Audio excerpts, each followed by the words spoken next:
Hello, my name is Eva Mitsorian.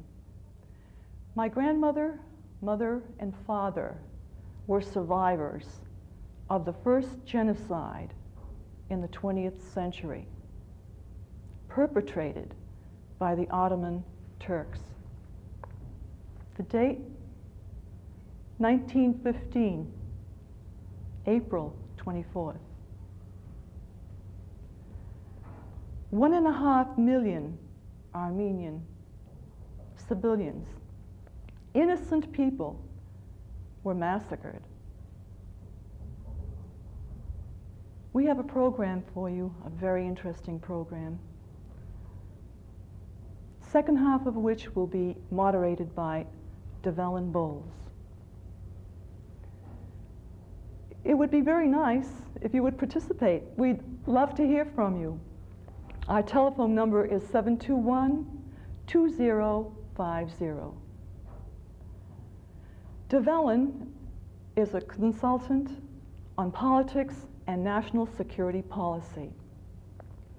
He has a PhD in American military and strategic history, and he served in the Armored Cavalry in Vietnam, where he won the Bronze Star. He's the author of a number of newspaper op-ed pieces and of several publications, including U.S. security interests in the northeastern Mediterranean. Most recently, he has a chapter, Cyprus in a Changing World, Domestic Dynamics, External Constraints. He's now working on a book, The Passion of the Strong, John F. Kennedy at the Dawning of American Power. And now, let's watch the film together.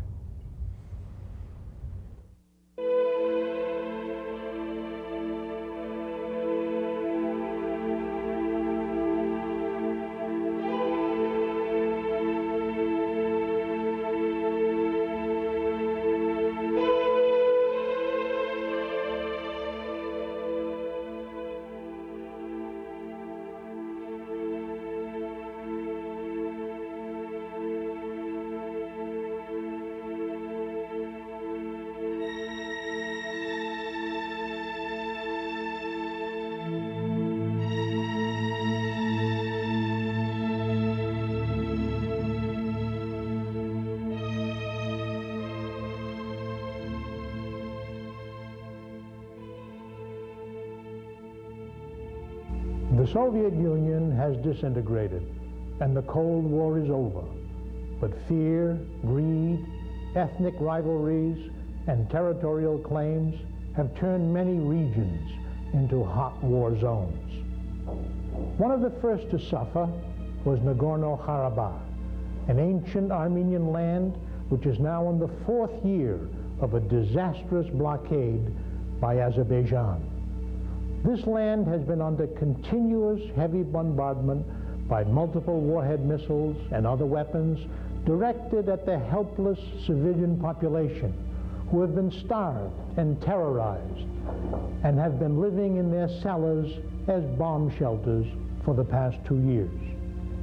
These ancestral Armenian lands are being systematically stripped and destroyed, starting in 1991 with Getashen, Mardunashen, and working their way through Shahumyan and Mardaguer. The Azeri government is engaged in ethnic cleansing, a policy of torture, death, and destruction to depopulate the Christian Armenians from these areas and replace them with their own. This is their final solution to the Armenian problem. In addition, Armenia has been blockaded for the past 4 years by Azerbaijan for not renouncing the right of the people of Nagorno-Karabakh to be independent.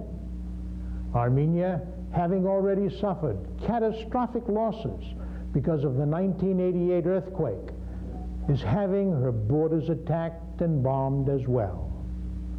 Armenia still has 300,000 homeless, because the Azerbaijani blockade effectively prevents construction materials from entering Armenia. To date, another 280,000 refugees from Nagorno-Karabakh and Azerbaijan have fled to Armenia for safety, compounding the acute housing shortage.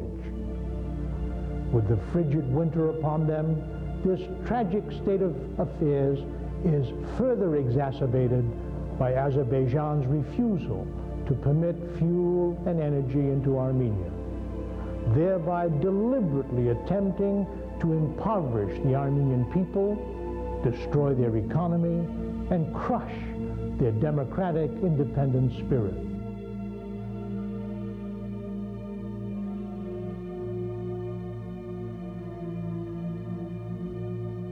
Civilization and humanity demand that the world say, enough.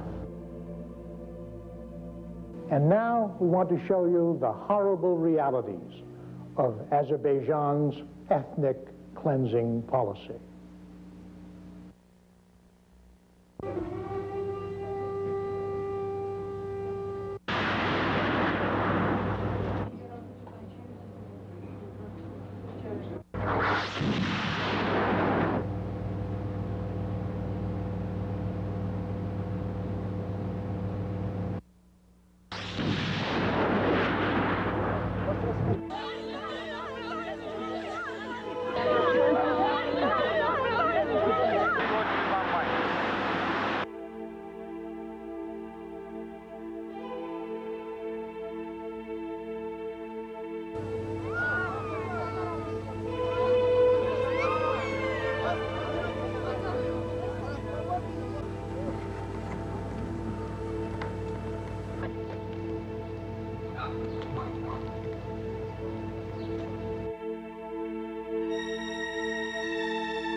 Дон, готов или нет?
What kind of a life is this?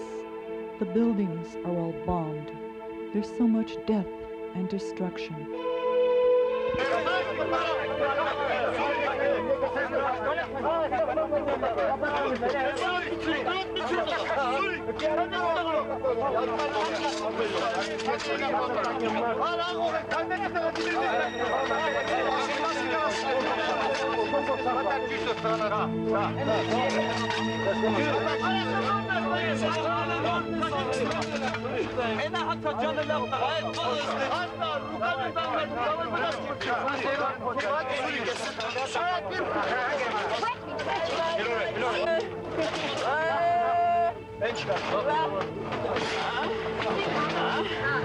Самолетն է եկել, սկսեցին բոմբերբան վերքցել, մենք էլ դեղ ենք, самолет уже бомберբանը գցավ, The airplanes came օթից։ They started Դրանից dropping հետո իրաց bombs. տանկերը մտան։ We were there. Տանկերը դե իրաց տանկերը Then շատ they started firing Shot on and us from the air, դիքան են իրաց and their տանկերը։ tanks entered. Չէ, 5 հատ չի There եղել։ were so many, Շատ եղել։ I Ես couldn't count դաժե them քանակը all. չեմ կարող ասի, որ ինչքան է եղել։ Իրաց մեջ գտնվում են Their battalion included Russian fighters, Uzbeks, Uzbeka, տարբեր different տարբեր ազգերի nationalities. մարդ կա ես մեջ։ Հետո տարած հետո տանկ բեյա ինչա վրա քշեց։ One of their tanks came after me. It was one of the smaller ones that hit me. Poker tank, վրա քշեց, Somehow I got away, but it pursued me, and I was run over by it. I was saved by a tree. The tank stalled, and they were having trouble starting it up again. They got out of the tank to escape. Just at that moment, our boys came and rescued me. They capture little children and kill them. I've seen it. They mutilate the bodies of the dead, cutting off ears, noses, and other parts. They act like wild animals.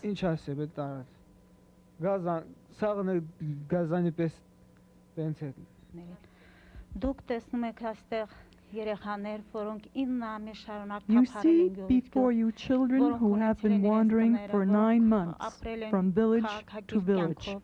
Բայց ադրբեջանական They had homes, կառավարության lived civilized lives, but as a result of the policy of the Azerbaijan government, հարձակումներից their army ելնելով, attacked and հարձակումների burned հետևանքով our village գյուղը to the ground. ավերվել է, լրի վառվել է, They եւ forced դուրս են շպրտվել իրենց the սեփական evacuation տներից, of our 9 ամիս village. շարունակ նրանք թափարել են գյուղից գյուղ, We escaped under bombardment. եղել են ռմբակոծությունների տակ, եւ վերջը երբ Finally, when the ազատվել է blockade of the Lachin road was broken, our friends from Armenia initiated the process of rescuing the children, and since the end of May, the children are here in Armenia. երեխաների տեղափոխման հարցը եւ մայիս ամսի վերջից երեխաները գտնվում են այստեղ Հայաստանում.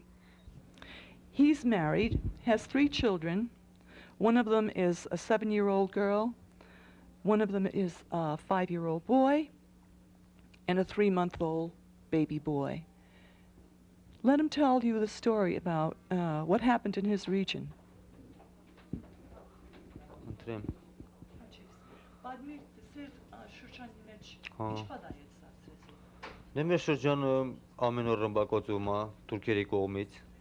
Every day, the Azeris bombed our region.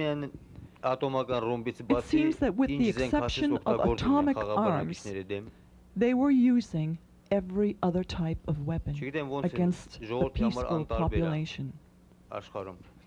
I don't understand how the people of the world can be so indifferent. How is it possible that anyone would use such weapons against women and little children? I want to tell you that they are trying to eliminate our nation. A real genocide is now taking place. For the last 4 years, they have killed and are still destroying our women and children. It seems the whole world is passive to our plight. Can you watch women, children, and elderly be killed and remain indifferent? Many pregnant women, for example, terrified by the heavy bombardment, became sick. Many delivered abnormal babies. Large numbers cannot have babies out of fear. They suffer from heart trouble. And daily, many have heart attacks. How do you keep food from spoiling? There's no electricity. It's dark, wet, and damp. We were not ready for these conditions so that we could have evacuated our people. Our people didn't want to fight, nor have they ever started a conflict.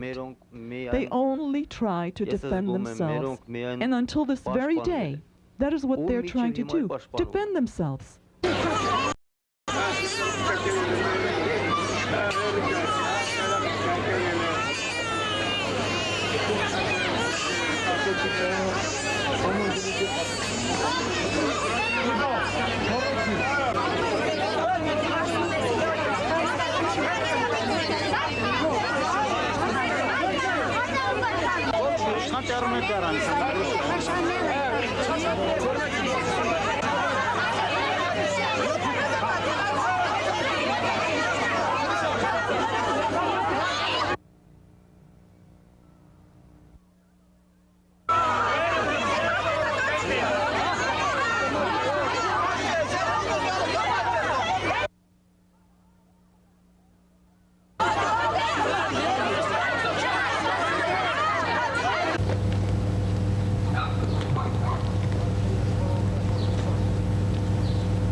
On December 7th, 1992, 4 years after the calamitous earthquake in Armenia, and around the time of the imposition of the blockade by Azerbaijan against Armenia, the president of Armenia declared a state of national disaster and appealed to the international community for humanitarian assistance.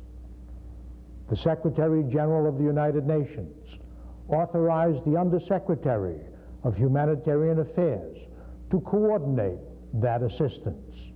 However, only strong, persistent international action can put an end to this devastating blockade by Azerbaijan, whose purpose is to strangle the Armenian community and destroy the nation.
Good evening. Welcome to America and the Crisis in Armenia. I'd like to introduce our panelists.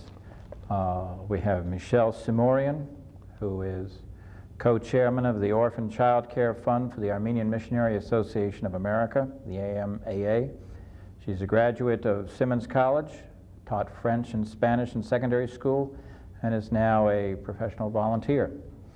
She is past president of the Boston Children's Hospital League, a member of the Junior League of Boston, and president of the Parents' Council of Belmont Hill School, and a director on the board of Facing History and Ourselves. She's a children's advocate both in the American sector and Armenia.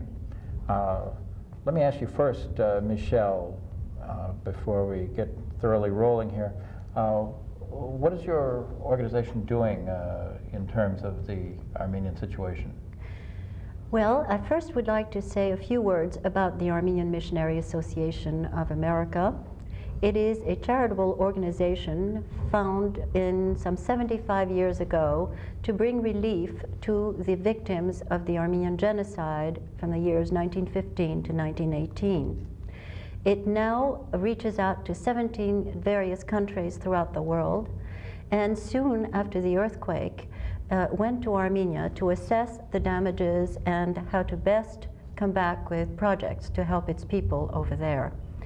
And so it implemented some of those projects, and some of them successfully completed, and others still ongoing, such as the appointing of our committee, the Orphan Child Care Committee, with a chair on the West Coast, Elizabeth Agbabian, and I here on the East Coast. Our job really is to raise funds and all year long, and to send relief to the children who are underprivileged there, but most particularly to the 1,000 children who were left orphaned after the earthquake. Two purposes, two goals: short-term fundraising, short-term meeting the physical needs of our children on a daily basis, and long-term education, healthy bodies, healthy minds, so that we can educate our children vocationally in order to supply themselves later on in lives with livelihoods.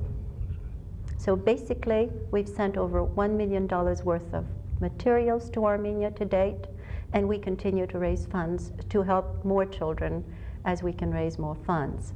Let me introduce now, thank you, Michel. Let me introduce Nancy Najarian, who is an alumnus of the Georgetown Graduate School of Foreign Service in Washington, D.C., who lived and worked in Armenia for most of 1992. She recently returned to the United States. In Armenia, she represented 2 U.S. companies providing technical assistance to help develop private enterprise in Armenia.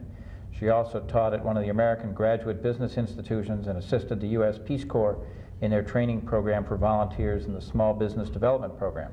Her special interest is in the privatization of Armenian industry and small business development.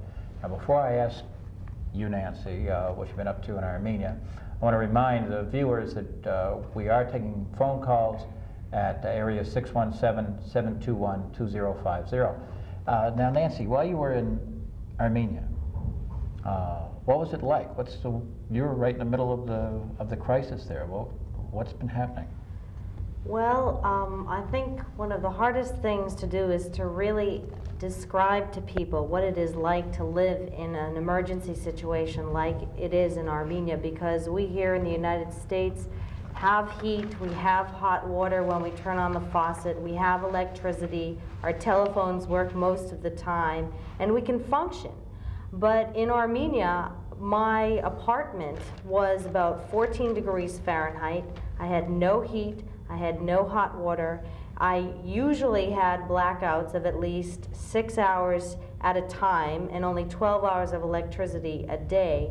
But when I left, I had absolutely no electricity, and I couldn't even heat up any tea in the morning because we had no natural gas because it had been shut off because of the energy blockade. So essentially, you're camping indoors without any facilities to camp, because Yerevan is an industrialized city of 1.2 million people without any of the utilities or amenities of normal industrialized life.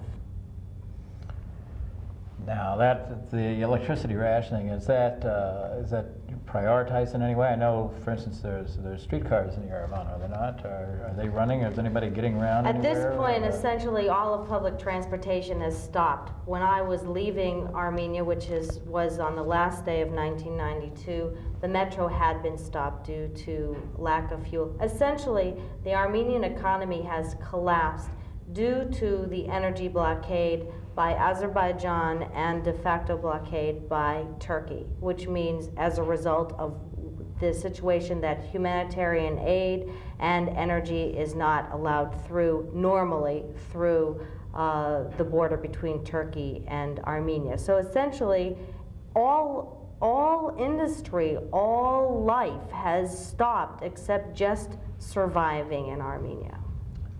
To working down on a subsistence level, to say the least. Let me add something, if I may.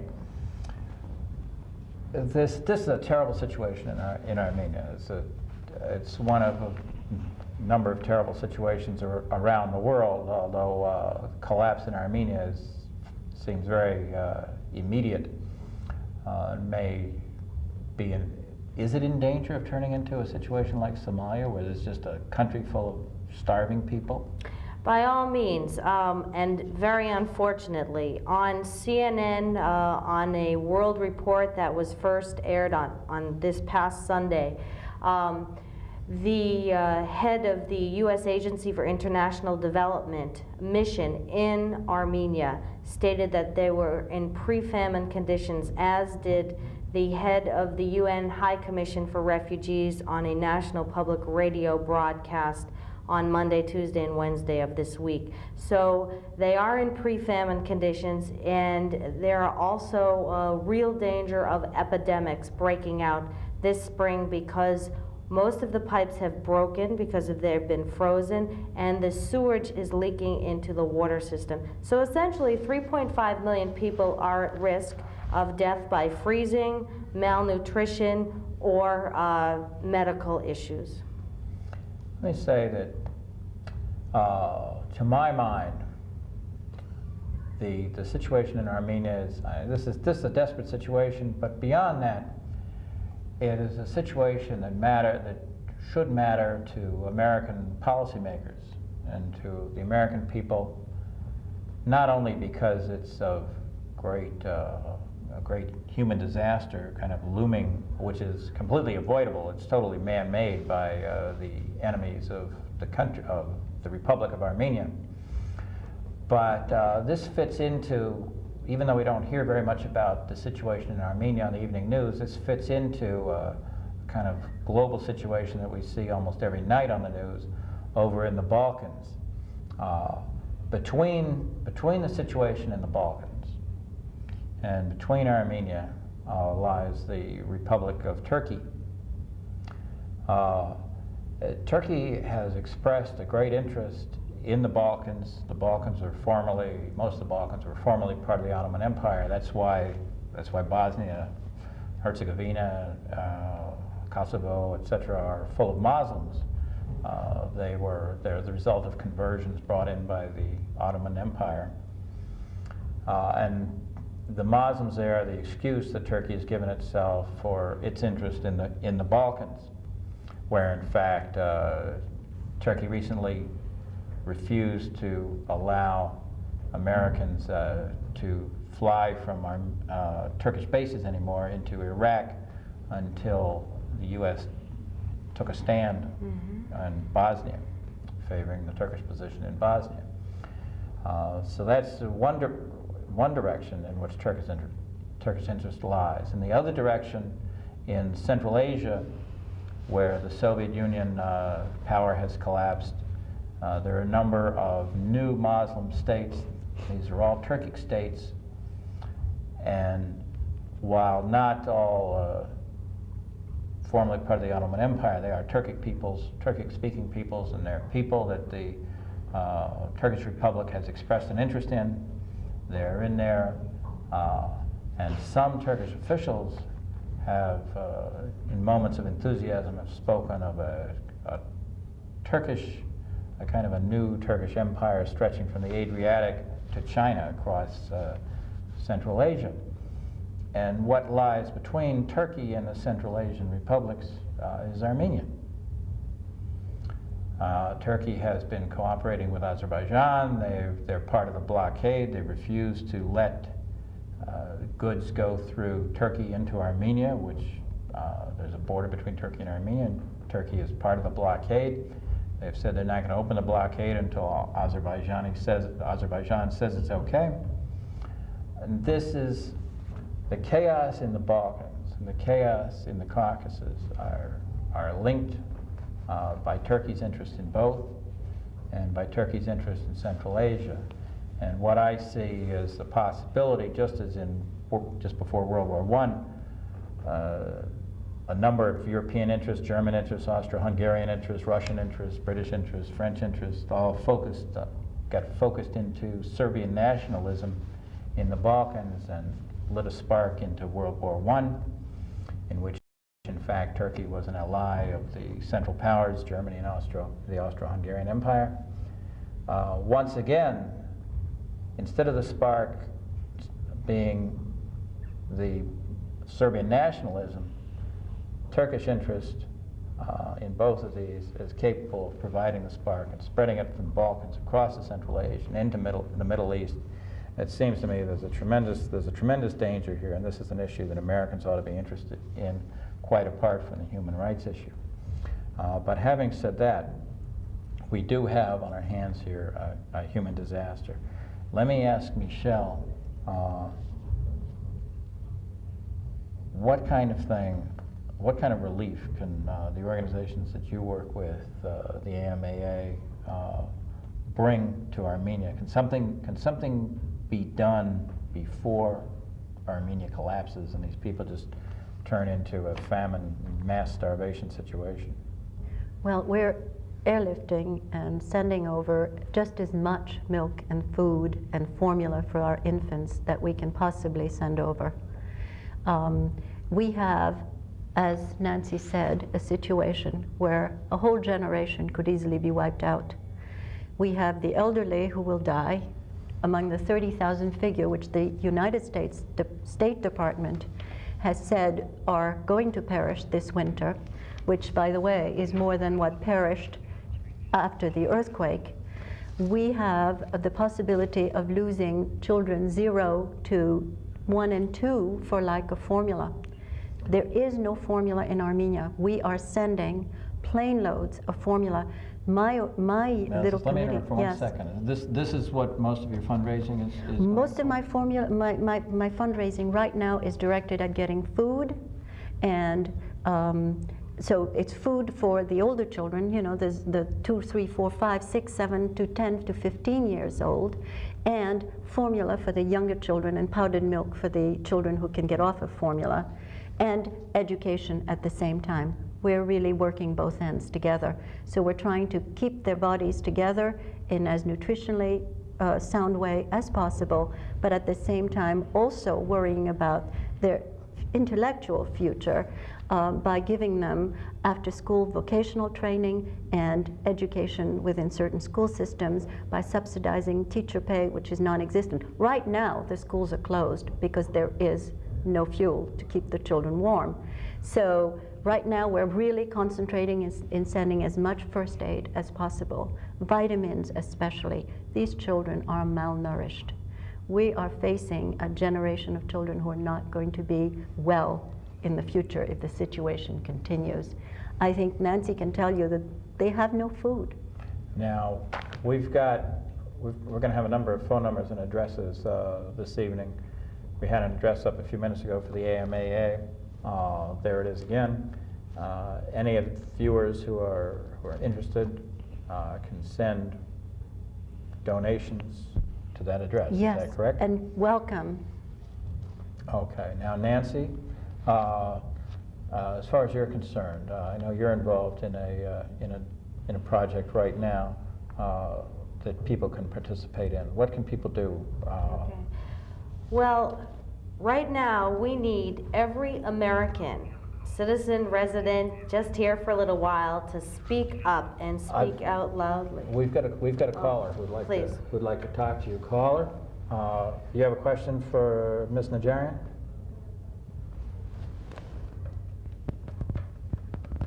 Caller? Yes. Yes. So you have a question for Ms. Najarian? Yes, I have a question actually to all of you, and the main question is, what kind of pressures short of military action can be brought on Turkey to lift the blockade against Armenia and to bring pressures on Azerbaijan to stop their really the destruction of the Armenian people? Well, that's a good question. Let me. Do you have an answer for that, Nancy?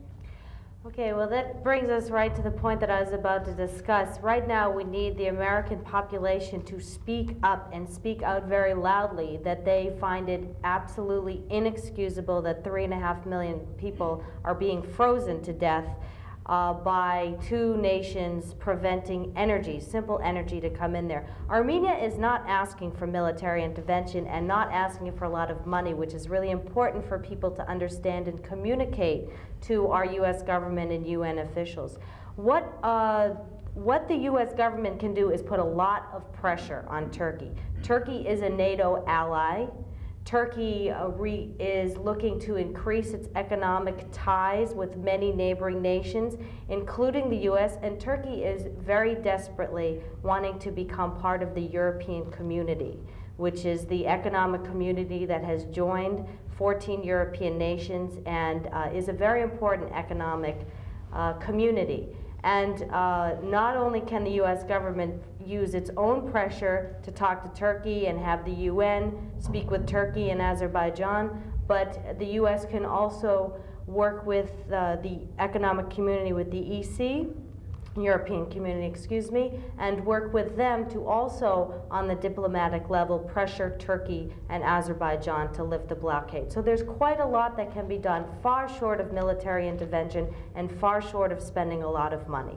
Now, in fact, let me throw in that there is a project underway right now, Operation Winter Rescue, which has a set of goals delineated by the U.S. government. In fact, there are going to be a number of ships. There are going to be 3 vessels headed to carry supplies to Armenia. 700 containers in each vessel, each container with a capacity of 35,000 pounds. So there's a capability of carrying quite a bit of goods over to Armenia. Delivery of this has been guaranteed essentially by the U.S. government. The operation is being conducted by the Republic of Armenia, raising money, Yes. accepting goods, Yes. clothes, Yes. Whatever. food, etc. Whatever can be given that's in good condition. Don't take the opportunity to get rid of the worst clothes you own instead of burning them. I'd like to add something too. The Operation Rescue is a fantastic help, but it's a little bit too late right now. And that's not to say that it's negative. Of course we need all the help we can get and all the clothing and food donations, etc. But what's most important is this week, President Clinton is scheduled to meet with President Özal, the president of Turkey, either February 8th or February 9th. That's what we've heard from the White House so far. We need as many people as possible to call up a 1-800 number. It's a hotline with Western Union. And that number will be flashed on the screen for you. And we need as many people as possible to call up and send telegrams via that number to President Clinton and let him know that we want the U.S. government to tell Turkey that they must lift the blockade of Armenia, because that Operation Rescue is a wonderful idea, but it's going to be too late because people are dying in the streets now. There is virtually no electricity, there's no heat, there's no hot water. Some people don't even have cold running water, and people are freezing. Right now. So please call 1-800-372-2626. Ask for hotline number 9343.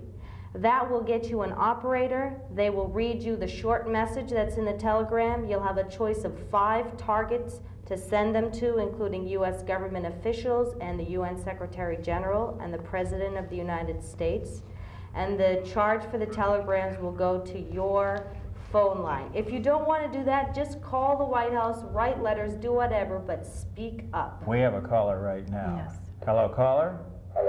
Hello. Would you like to address a question to somebody? Lady. Oh, too bad. Hello, caller, are you there?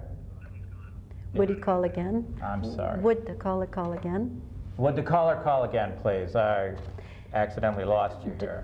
DeValin, I'd like to add something to what Nancy said. I think she's absolutely right that we need to call that number, and we also need to collect food and clothing. We need to do both. Right. We need to do both simultaneously. Right. It's got to be, I'm a great believer in advancing on as many fronts as possible. Yes.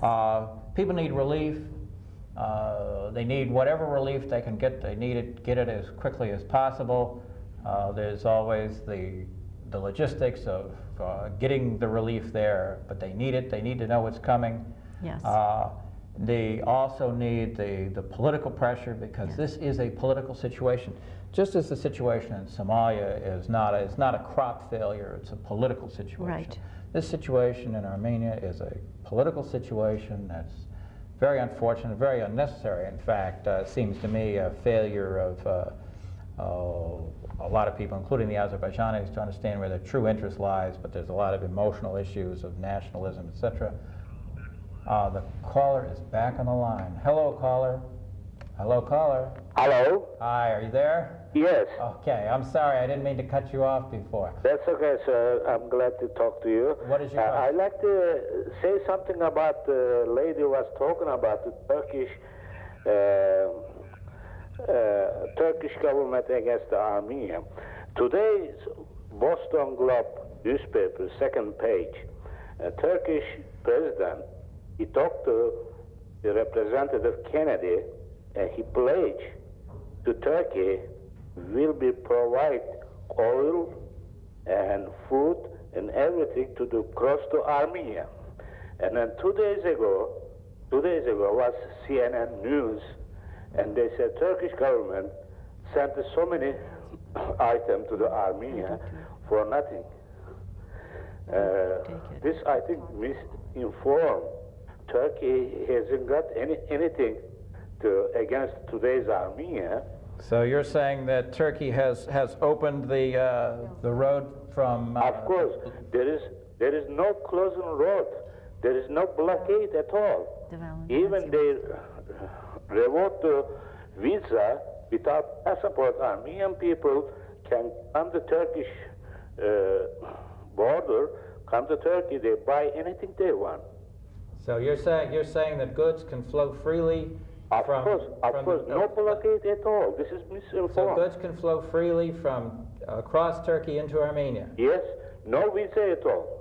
No passport, no visa. Yeah. Excuse me, sir. I also saw that article, and I also saw an article from the Associated Press Wire in the LA Times today. On this, first of all, let me address those articles. I spoke to Joe Kennedy's office today, and they have a problem with those quotes because those are not accurate quotes, and they will be having a counter to it.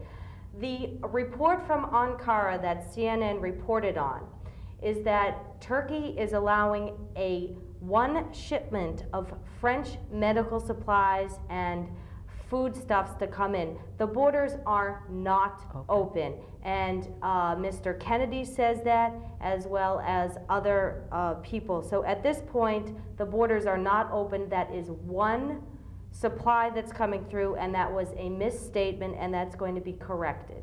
Well, it is in fact. Are you disputing that the border has been closed in the past? No, it was for a while because between Armenia and Azerbaijan was fighting. They protect the Turkish people. They closed maybe. Why would they close it? At the present time. Why would they close the border? In fact, the border has been closed for quite a long time. Was closed, not now. No blockade. But it is. That's incorrect. But we can stand here. Excuse me, sir. I've been in Armenia since March 1st, In March 1st, there was many supplies of food coming in from the U.S. Department of Agriculture that a not-for-profit organization, a humanitarian aid organization, World Vision, based out of California, was flying in. They waited for months because Turkey would not allow that food that was coming from the U.S. to fly over their airspace because it was going to Armenia. So I'm afraid that you're incorrect. That is true. That's really indisputable. That is true, and But only the French shipment has been supposedly allowed to And go that will through. not Let save me tell you, 3.5 million ma'am, people. around the Boston area and all the United States, I have very, very good Armenians friends. They went to Armenia, they got the supplies from Turkey, and they take the supplies to the Armenia very freely. And I got the news from the Armenian people. Yeah, that's basically, that's incorrect, but I'm not going to, we can't sit here and say, I'm right, you're wrong, I'm right, you're wrong for the rest of the night. But it's essentially incorrect. How would you explain that if you have a starving country, yes, if you have a starving country, no supplies coming into it, why would they not take advantage of an open road if there were an open road? Right. That's the question. Well, I think you got the misinformation. Well, I think we can all read the newspapers. Thank you very much. I might just like to add that Turkey economically has quite a lot to gain from opening its borders with Armenia. First of all, almost all of the relief organizations are using Turkey to bring food through, to pack food, to bring blankets, to buy supplies. So economically it's very beneficial. And second of all, President Özal would like to start what's called the Black Sea Initiative to basically create an economic community within that area of the world. And Armenia is a very industrialized country. 14% of its population has graduate degrees and higher education. It's a very capable country and a very industrious one. So Turkey only has to benefit by making sure that Armenia has a thriving economy and has some trade going back and forth. Well, it really strikes me that there's an interesting situation here in that Turkey, the basis of the Republic of Turkey is Kemalism. The notion that Turkey is the homeland of the Turkish people. It's a classic nationalist kind of position.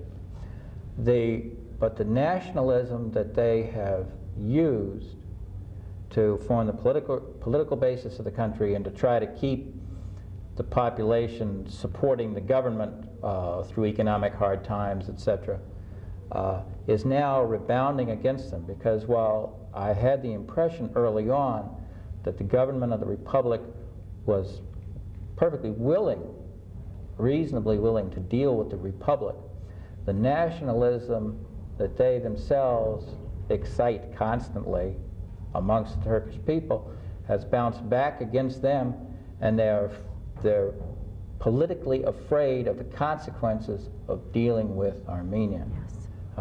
That they're now reaping the results of what they have sown. And Yes. of course, the Armenian people are suffering as a result. Yes. Despite the call, the fact is that the border has been closed. The border's been closed for a long time. At one point, they agreed to open the border, but they came under such political pressure from supporters of Azerbaijan within Turkey that they were forced to say, well, they would open the border, but only when Azerbaijan agreed. And of course, as long as Azerbaijan is involved in its conflict with Armenia, Azerbaijan is not going to agree to that.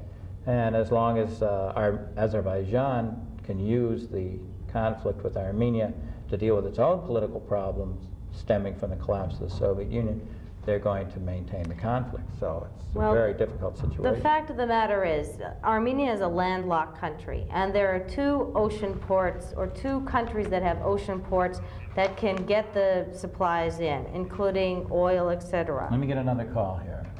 Hello, Bob? Hello? Bob, have you got a question? Yes. First of all, I want to say this is a very enlightening program. Excellent job. I had two questions. One is, what's the status of the nuclear plant in Yerevan, and are there any prospects for opening it up? And if not, does it have to do with the the fact that the country is prone to earthquakes? And secondly, and I wanted to ask Nancy what she sees as the prospects for peace in Karabakh, and on what basis? Is there any light there, any possibility of some kind of settlement? Well, first let me just read a short statement that is on an alert that came out of the U.S. representative for the Ministry of Health recently, and that is that the nuclear plant, Medzamor, that was shut down after the earthquake, requires electricity to maintain its integrity. And the government cannot ensure its integrity at this point because there's no electricity in the country. So if the nuclear power plant is compromised, the groundwater of Turkey, Iran, Georgia, and Azerbaijan, as well as Armenia, will be contaminated. The nuclear power plant was shut down after the earthquake, particularly for that, because it's on a fault. However, due to the severe crisis, the energy problems that Armenia is having, the government has said that within 2 years they will most probably reopen the nuclear power plant because they have no other choice. And that will be after some safety work has done and some thorough studies. But that's a real problem, and Turkey and Azerbaijan and all of the other countries surrounding them better wake up and think about that. Second of all, do I see any hope for peace in Nagorno-Karabakh?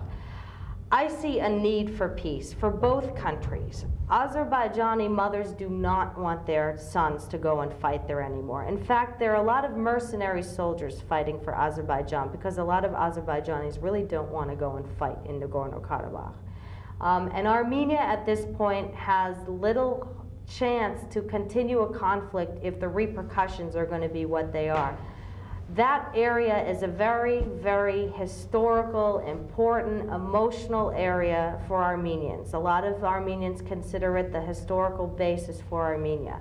But at the same time, 3.5 million people live in Armenia and have got to survive.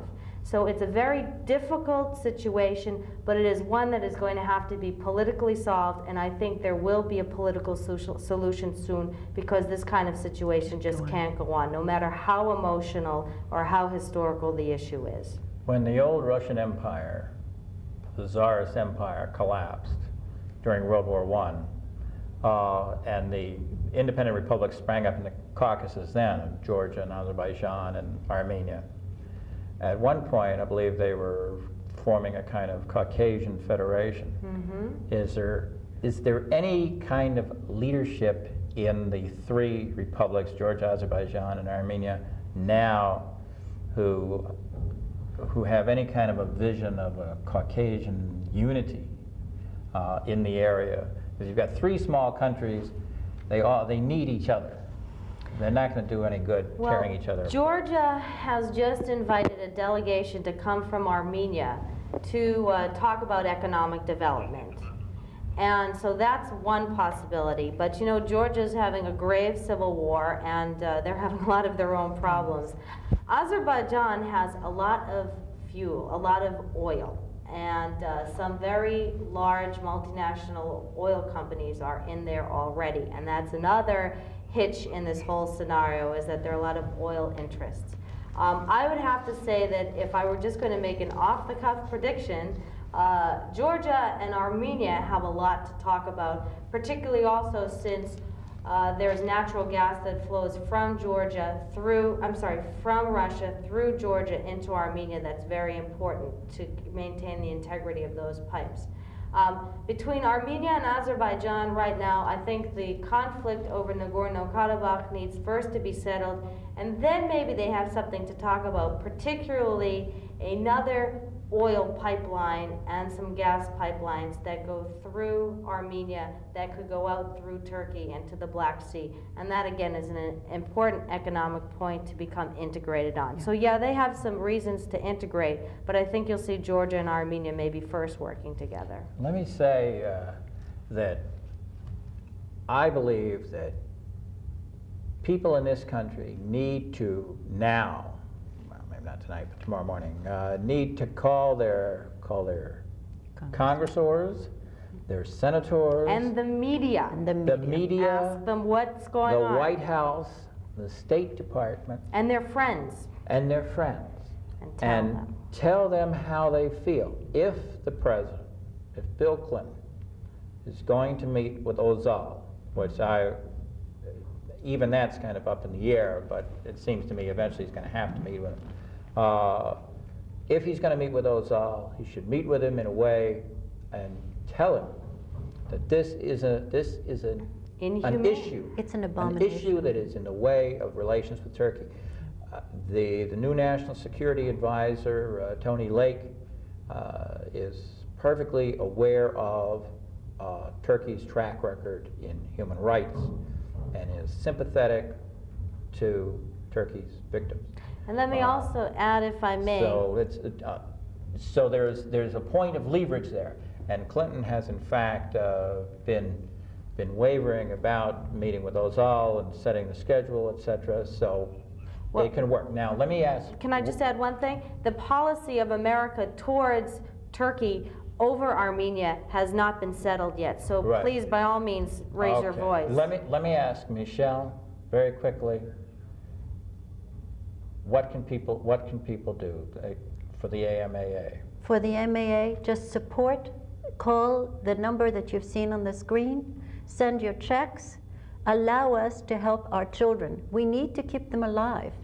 Now, Operation Winter Rescue Yes. is collecting goods through local Armenian parishes. I believe we may have a number to show you at the end, but through the local Armenian parishes, you can take goods, you can take food, you can take money. There's the address on the screen. Yes. Now, Nancy, what would you say for people to do? We've just got a brief time here. Okay, I would suggest that people, if they would like to donate some food and clothing through Operation Rescue, do that. But most importantly, call the Okay. media. Okay, call everybody. I want to thank Michelle. I want to thank Nancy Najarian, Michelle Simorian. I want to thank you all for watching. I want to thank the callers for calling in. Thank you very much for being here. Thank you, Devalen. Beautifully done.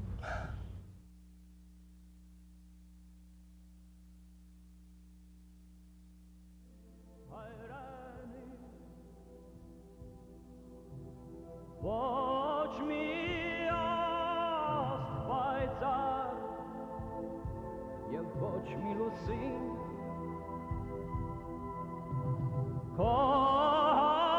Cover Jaka, my Kachona, Lerneritza in Go, Amperitzamdi. Որքան էլ քեզնից ես ուրամ հեռու, որքան էլ օտար հողերում լինեմ,